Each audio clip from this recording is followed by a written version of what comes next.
믿음이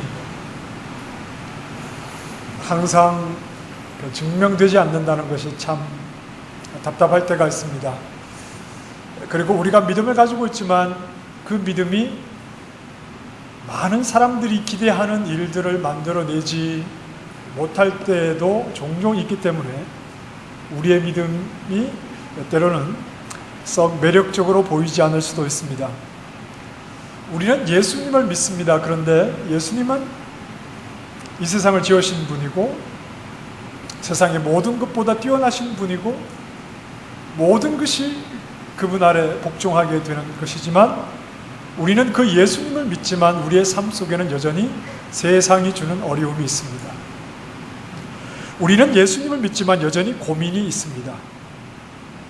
우리가 예수님을 믿음으로 어떤 변화를 기대해 보지만 그런 변화는 우리에게 잘 일어나지 않을 수 있습니다. 여전히 힘든 환경이 계속될 수 있습니다. 믿음이라는 게 뭔가? 우리가 이 땅에서 믿음 생활을 한다는 게 무엇인가? 믿음의 능력이라고 하는 것은 어떤 것인가? 이런 것을 우리가 생각을 해볼 수 있습니다. 성경을 보면 예수님께서는 믿음으로 나온 자들을 그들의 믿음을 보시고 보상을 해주시는 일들이 종종 있습니다. 마태복음 8장에 보면 가버나움에 들어가셨을 때에 한 백부장이 예수님 앞에 나왔습니다.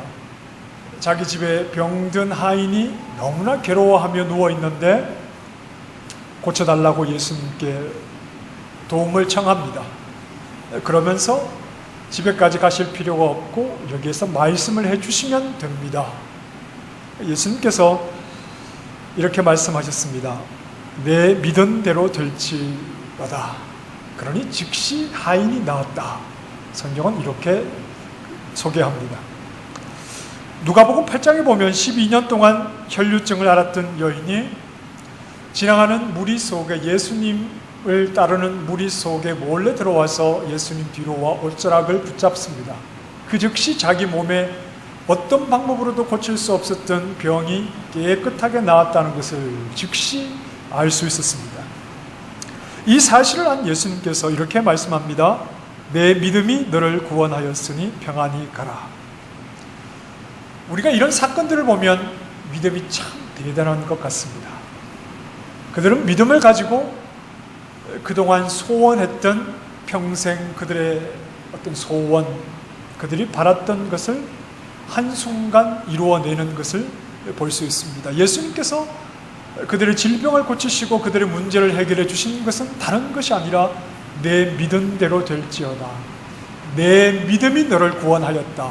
이렇게 말씀하시면서 믿음이 있으면 지금 당장의 어려움과 지금의 고민과 지금의 질병과 지금 환경의 그런 어떤 부족함이 믿음 때문에 한순간 다 회복되고 다 채워질 것 같은 그런 느낌을 우리는 강하게 받습니다.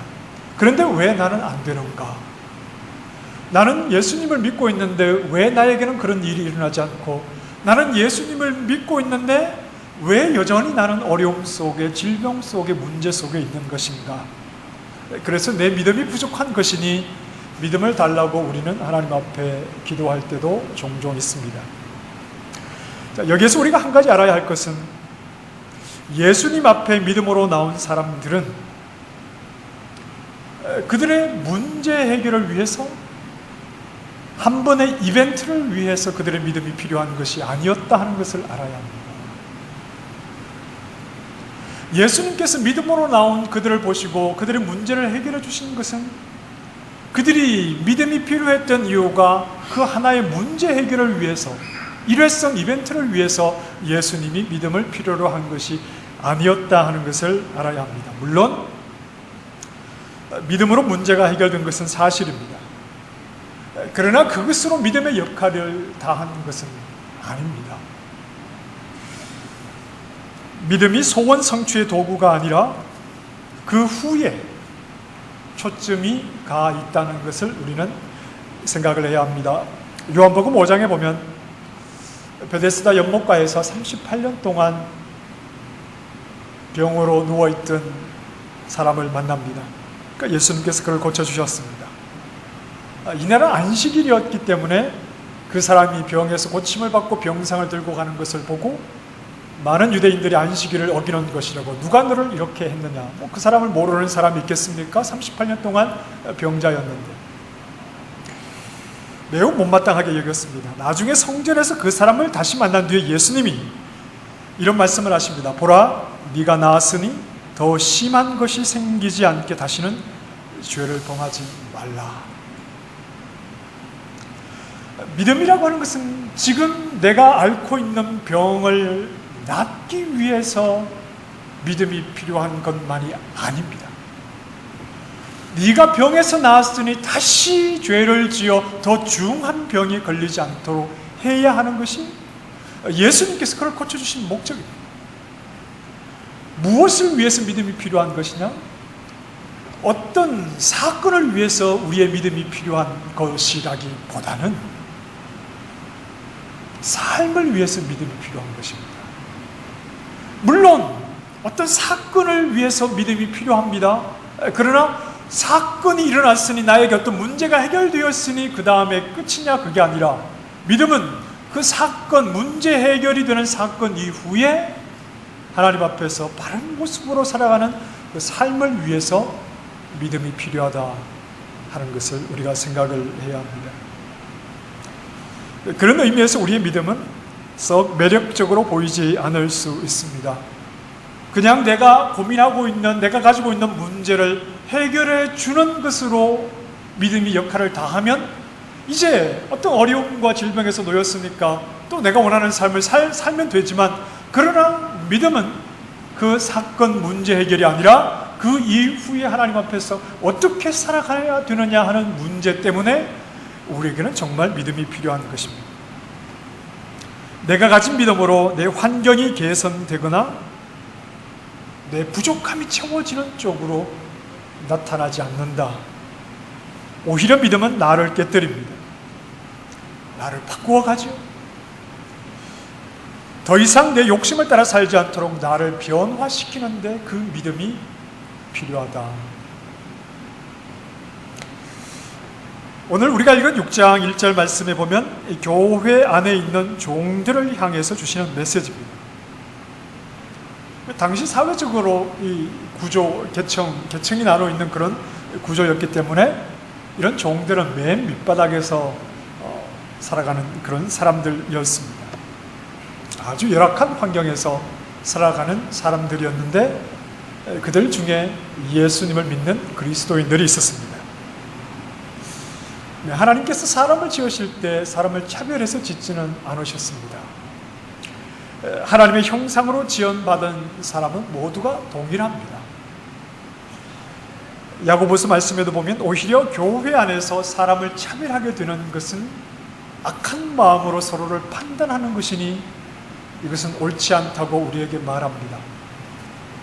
금가락지를 끼고 아름다운 옷을 입은 사람들을 대할 때 다 떨어진 남루한 옷을 걸치고 오는 사람들을 대할 때 이미 우리의 마음으로 그들을 판단한다면 이건 악한 마음으로 그들을 판단하는 것이고, 이것은 최고의 법, 서로 사랑하기를 내 몸처럼 이웃을 사랑해야 하는 최고의 법을 어기는 아주 죄악된 모습이라고 성경은 분명히 우리에게 말씀을 합니다.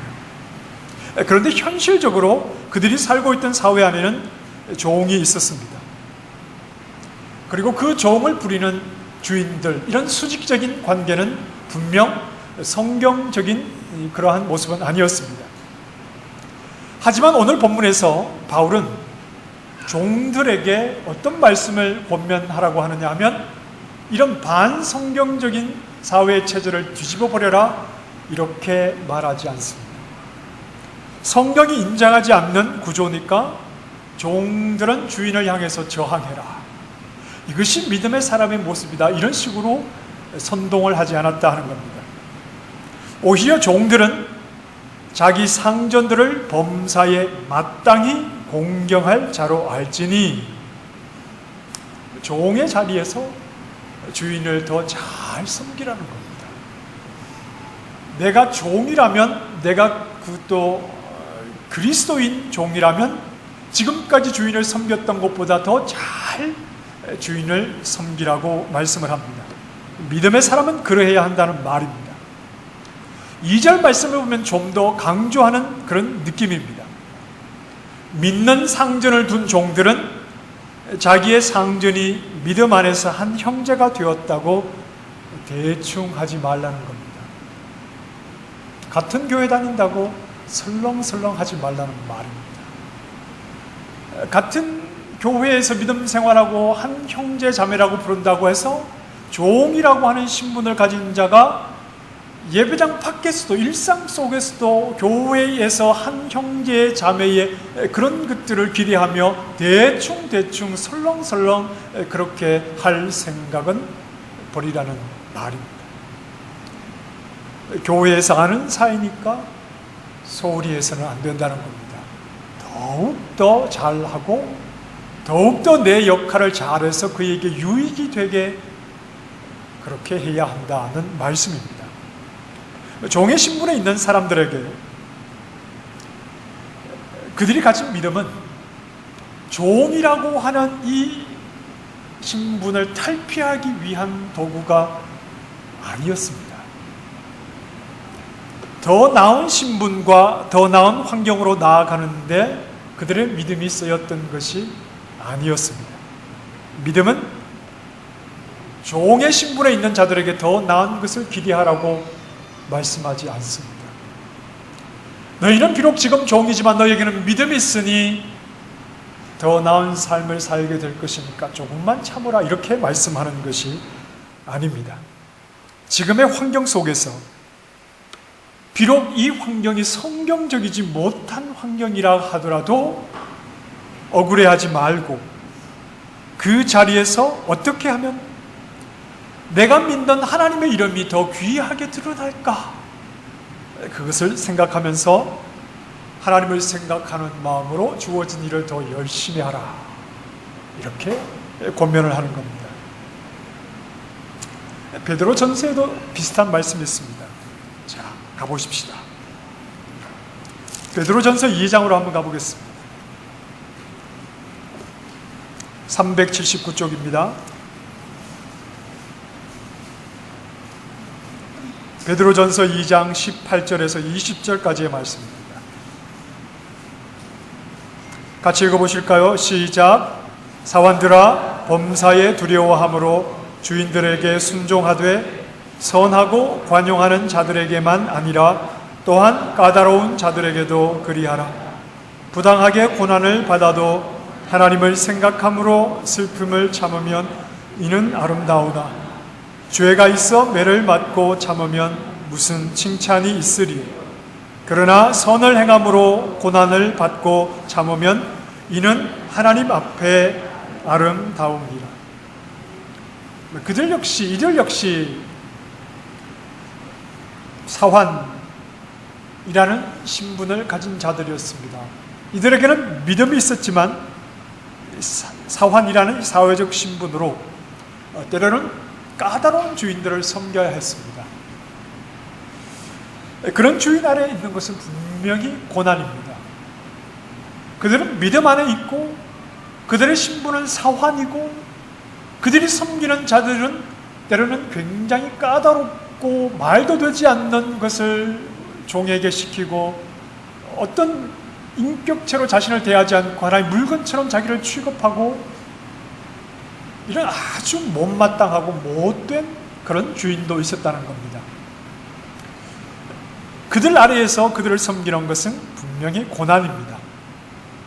그런데 베드로는 그들에게 믿음의 사람이 그런 억울한 고난을 당하는 것은 옳지 않으니 도망을 쳐라, 이렇게 말하지 않습니다.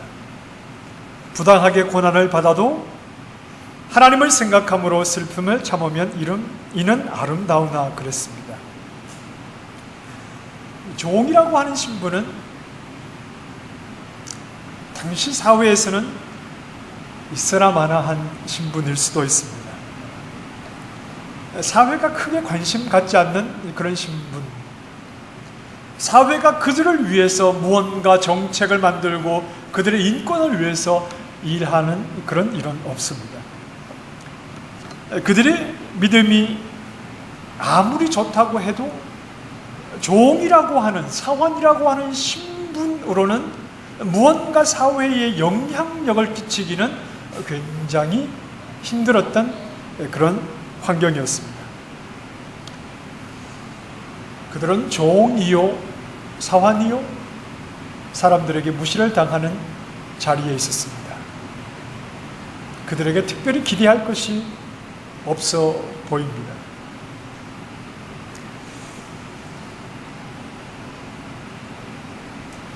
여러분, 우리는 믿음으로 무엇을 얻으려고 하느냐 하면 어떻게 하면 사회에 영향력이 있는 자가 될 것이냐 하는 것을 생각합니다. 우리가 가진 믿음이라고 하는 것으로 우리는 어떻게 하면 좀 더 사회적으로 영향력 있는 인물이 될 것이냐, 그 자리에 오르기 위해서 우리의 믿음을 이용하려고 합니다. 종이라고 하는 자리, 사환이라고 하는 자리, 오늘 우리 시대에는 종이 없습니다. 그저 낮은 자리, 사회에서 크게 주목받지 않는 자리, 그저 세상이 별로 관심 가져주지 않는 자리. 우리가 가진 믿음이라고 하는 것을 통해서 어떻게 하면 이 자리에서 더 높은 자리로 올라갈 것인가, 어떻게 하면 더 영향을 많이 끼칠 수 있는 자리로 올라갈 것인가, 어떻게 하면 다른 사람들의 눈에 띄는 자리로 올라갈 것인가, 그래서 그 자리에서 어떻게 이 세상에 더 많은 영향력을 행사할 것인가, 우리는 그런 생각을 많이 합니다. 그것이 하나님께 영광을 돌리는 것이라고 우리는 생각을 합니다. 틀린 말은 아닙니다.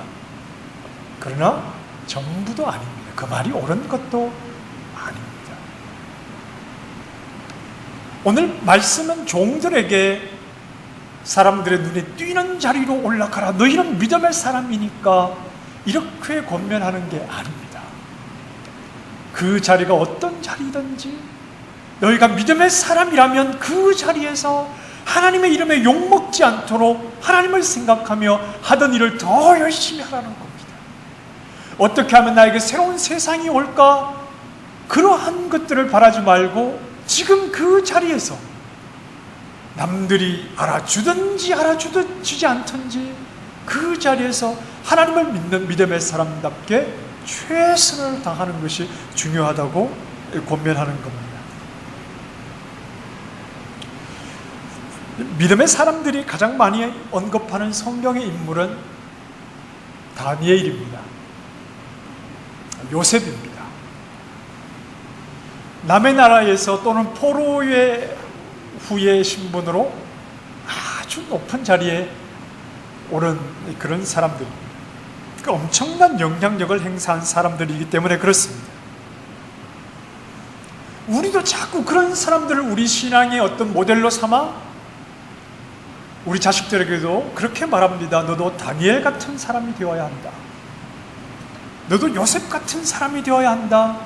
비록 우리가 남의 땅에 와서 사는 이민자들이지만 네가 믿음으로 열심히 해서 훌륭하고 뛰어난 인물, 세상이 주목하는 인물이 되어야 한다. 그 말이 틀린 말은 아닙니다. 그런데 그렇게만 말하면 안 됩니다. 만약에 그 말이 옳다면, 그것만이 옳다면 오늘 본문에서 디모데에게 바울은 종들을 향해서 어떤 내용을 쓸 필요가 없습니다. 종들이 어떻게 살아가야 하는지, 믿음 안에서 어떻게 살아가야 하는지 그런 내용은 쓸 필요가 없습니다. 당장 사회의 구조가 바뀌지 않는다면 굳이 연약한 종으로 살아가는 그들에게 너희는 믿음의 사람이니까 어떻게 살아가야 한다는 이런 분명한 어떤 가이드라인을 제시할 필요가 없습니다. 가능성이 있는 사람을 지목해야 합니다. 사도 바울이 디모데에게 글을 쓰면서 에베소 교회에 가능성 있는 사람들을 키워라. 어려서부터 공부 잘하는 애들, 뭔가 될 것 같은 애들, 그들만 특별히 골라서 특별하게 가르쳐라. 장래가 촉망되는 아이들, 그런 사람들만 특별히 교육해서 그들이 훌륭한 사람이 되게 해라. 장사를 해서 돈을 많이 번 큰 부자들만 특별히 가르쳐라. 공직에 있는 사람들을 그들의 이름을 불러가면서 특별히 그 사람들에게 너희들이 가진 믿음으로 무엇을 해야 할 것인가를 권면하는 것이 옳았을 것입니다. 하지만 그게 아니라는 말이죠. 성경은 요셉이 총리가 된 것에 주목하는 것이 아니죠. 총리가 된 이후에는 그저 곧바로 요셉의 죽음에 대해서 다룹니다. 그가 30세에 총리가 되어서 수십 년을 어떻게 살았느냐 이런 데에 대한 내용은 성경은 없습니다. 오히려 총리가 되기까지 종으로 팔려와서 살아가는 그 그늘 어둠 속에서의 시간들, 이유 없이 죄수가 되는 과정의 고난 속에서 그가 얼마나 믿음의 사람답게 살았는가 하는 것을 우리에게 분명하게 가르쳐 줍니다. 믿음으로 살았던 요셉의 인생에서 가치가 있었던 것은 미약한 종, 죄수의 신분에서 고난의 삶 속에서 얼마나 성실하게, 그리고 그가 믿는 하나님이 얼마나 그를 통해서 드러났는가 하는 것을 대해서 주목합니다. 그가 총리로 살았을 때, 많은 사람들에게 영향력을 끼쳤을 때 그가 어떻게 하나님을 드러냈느냐, 이것보다 그가 종으로 있을 때, 죄수의 신분으로 살아갈 때 그가 하나님 앞에서 어떻게 살아갔는가에 대한 내용을 오히려 우리에게 소개해주고 있습니다. 그리고 그 모습이 아름답고 귀하였다는 말입니다. 그 자리에서 요셉이 얼마나 하나님을 생각하며 주어진 일을 최선을 다해서 살았는지, 최선을 다해서 종으로, 최선을 다해서 죄수의 신분으로 그가 어떻게 살았는지 성경은 이렇게 말씀합니다. 그의 주인이 여호와께서 그와 함께 하심을 보며 또 여호와께서 그의 범사에 형통하게 하심을 보았더라. 그의 주인이 종으로 살고 있는 요셉 속에 여호와께서 함께하고 계신 것을 보았습니다. 요셉이 대충 설렁설렁 그저 불평이나 하면서 그렇게 종살이를 하는데 하나님께서 그에게 이런 놀라운 은혜를 주셨을 리가 없습니다. 감옥에서도 마찬가지였습니다. 간수장은 그의 손에 맡긴 것을 무엇이든지 살펴보지 아니하였으니 이는 여호와께서 요셉과 함께 하심이라. 여호와께서 그를 범사에 형통하게 하셨더라. 범사에 형통하게 하셨다는 것은 그를 옥에서 꺼내주었다는 말이 아닙니다. 억울한 누명을 벗게 해주셨다는 말이 아닙니다. 요셉은 죄수의 신분으로 그가 가진 믿음으로 하나님 앞에 최선을 다해서 살았을 때 그가 형통하였습니다. 그 형통은 그의 환경이 나아진 것이 아니었습니다. 그가 모든 누명을 벗고 갑자기 바깥으로 나아가게 된 것이 아니었습니다. 그는 여전히 죄수의 신분으로 살아가고 있었지만 그가 하나님 앞에서 믿음으로 최선을 다하고 살아갈 때 그의 삶을 가리켜 형통했다. 이렇게 성경은 말씀합니다. 하나님이 만족하고 계셨다는 말씀입니다. 하나님 보시기에 기뻐하는 삶을 살아갔다는 말입니다. 죄수가 하면 뭘 하겠습니까? 버스에서도 저기 교도소가 있지 않습니까? 그 교도소 안에서 어떤 착한 죄수가 뭘 하면 그게 세상에 알려지기나 합니까? 그 신문에 그런 게 나옵니까? 죄수라는 신분이 제한된 어떤 지역에서 드러나지도 않는 곳에서 뭘 하면 그게 무슨 보람이 있겠습니까? 그러나 요셉은 그렇게 하지 않았다는 겁니다. 죄수의 신분으로 갇혀진 곳에서 드러나는 것이 없어도 그에게는 믿음이 있었기 때문에 그 믿음으로 자기를 어떤 다른 환경으로 자기가 나아간 것이 아니라 동일한 환경 속에서 하나님 앞에서 그런 주어진 일을 최선을 다해서 살아내고 있었는데 그 모습이 하나님 보시기에 너무 귀했다. 세상은 그를 주목하지 않지만 하나님은 그를 주목하고 계셨고 그 하나님 앞에서 그는 하루하루를 최선을 다해서 그가 가진 믿음을 따라 살아갔다는 말입니다. 억울해하지 않고 불평하지 않고, 비록 그곳이 감옥이지만 모든 것 위에 뛰어나신 여호와 하나님을 바라보는 그 믿음의 눈을 가지고 그는 하나님 앞에서 최선을 다해 살아가는 모습, 그것을 하나님께서 보고 계셨다. 요셉이나 다니엘에게서 무엇이 귀한 모습입니까? 얼마나 영향력이 있느냐, 얼마나 우러러 보는 자리에 섰느냐, 그런 것이 아니라 고난을 참는 모습이 귀했다는 거지요. 믿음으로 하나님 앞에서 그 고난들을 잘 견디어내면서 자신이 서 있는 자리에서 믿음의 사람답게 살아가는 그 모습이 귀했다는 겁니다. 종례가 되지 않아도 하나님의 일은 믿음의 사람을 통해서 이루어지는 겁니다. 우리의 삶이 세상 앞에 주목받고 드러나지 않는 삶이라 하더라도 믿음으로 살아가는 그 사람을 통해서 하나님의 일하심이 나타나게 되는 겁니다. 오늘 본문의 종들은 믿음을 가진 사람들이지만 그들의 믿음으로 환경이 바뀐 것이 아닙니다. 어쩌면 그들은 평생을 그렇게 종으로 살다가 죽어야 했을 것입니다.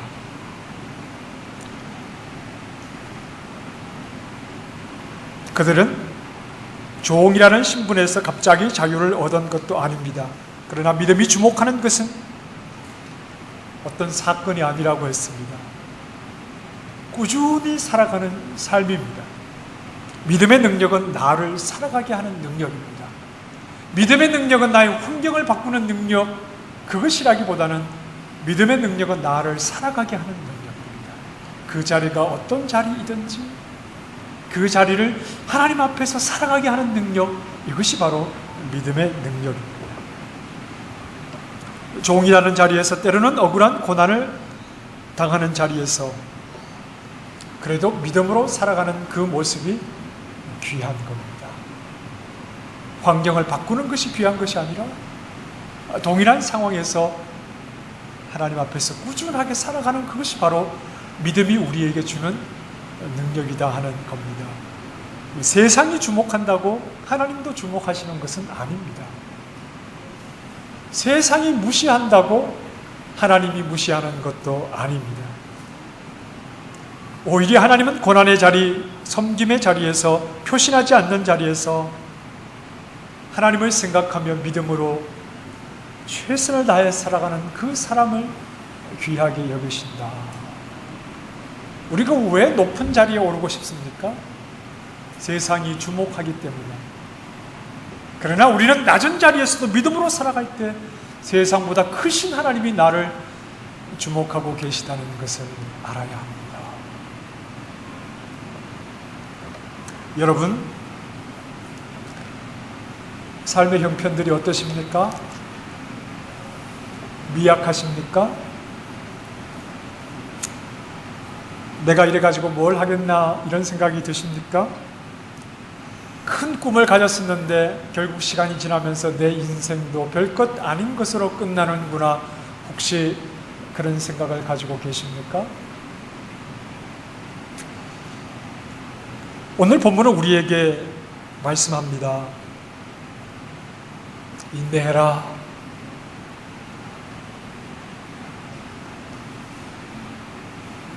작은 삶을 살더라도 하나님 앞에서 믿음으로 성실하게 살아가는 것이 하나님 앞에서 너무나 귀하고 아름다우니까, 지금 내가 서 있는 자리에서 끼칠 수 있는 영향력이 지극히 제한되어 있다고 하더라도, 그러나 지금 그 자리에서 지금 내가 하고 있는 그 일을 하나님 앞에서 최선을 다해서 해라.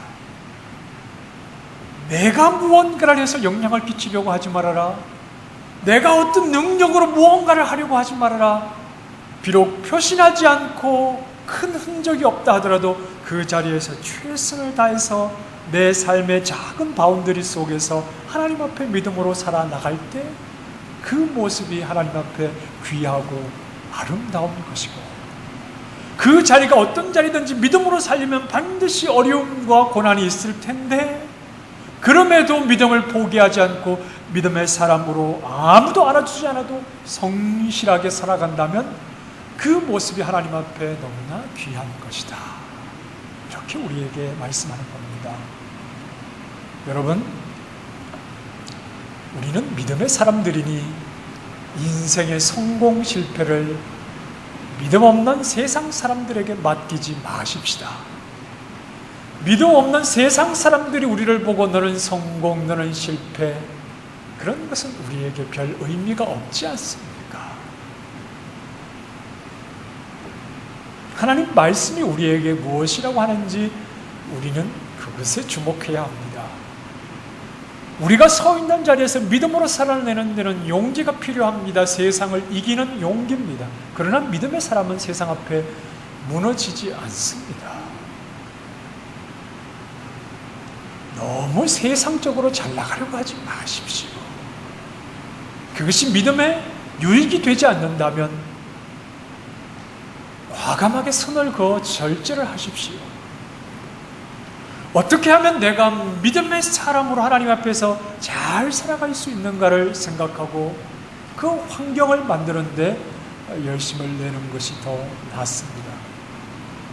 여러분들의 모습이 어떠하든지, 세상에서 여러분들이 어떠하든지 하나님이 관심 가지는 것은 지금 서 있는 자리에서 얼마나 하나님 앞에 최선을 다해 믿음의 사람답게 살아가는 것인가, 하나님은 그것을 주목하고 계시다는 사실을 알아야 합니다. 그래서 바울도 디모데에게, 에베소 교회에 있는 종들에게 말하기를, 너희가 하찮은 인생이라고 대충 살지 말고 하나님 앞에서 최선을 다해 믿음의 사람답게 주인을 섬기는 일을 최선을 다해 주님을 섬기는 것처럼 그렇게 하면 그 모습이 하나님 보시기에 아름다운 믿음의 사람의 모습이다.